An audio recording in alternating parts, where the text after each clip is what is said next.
এখানে মাংস রান্না শেষ, তো ফাইনাল লুকটা এরকম হয়েছে। আসসালামু আলাইকুম। আজকে খাসির মাংস রান্না করব। খুব তাড়াতাড়ি রান্না করতে হয়েছে।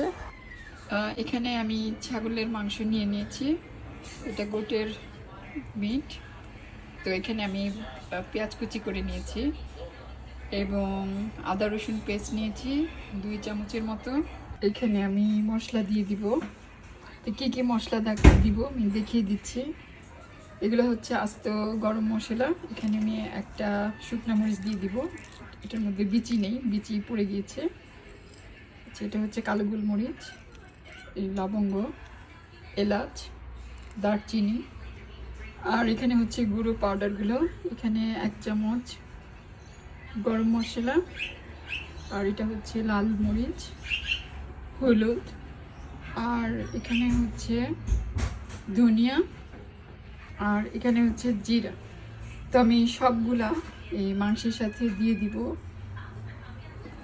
তো এই সবগুলা মশলা একসাথে আমি সব দিয়ে দিব, এখানে সব দিয়ে দিলাম।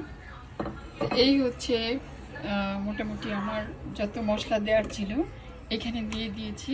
এখন তেল দিয়ে দিব।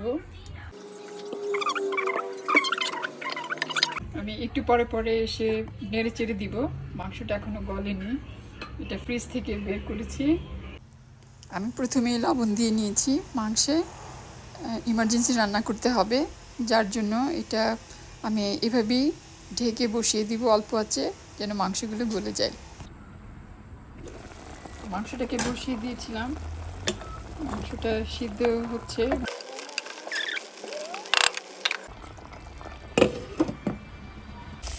এখানে মাংসে আমি আরেকটু পানি দিয়ে দিব এবং এখানে আমি এখন একটু পাপরিকা পাউডার দিব, কালারটা একদম লাল হয়ে যাবে।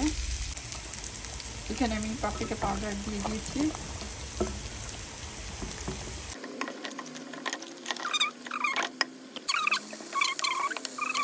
আর এখানে আমি একটা পেঁয়াজ, আমি এটা বাগার দেওয়ার জন্য ভেজে নিচ্ছি।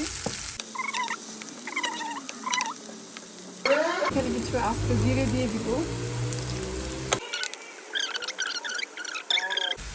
তো এখন আমি এখানে আমার পেঁয়াজ যেটা বেরেস্তা হয়েছে সেটা আমি এখানে ঢেলে দিব।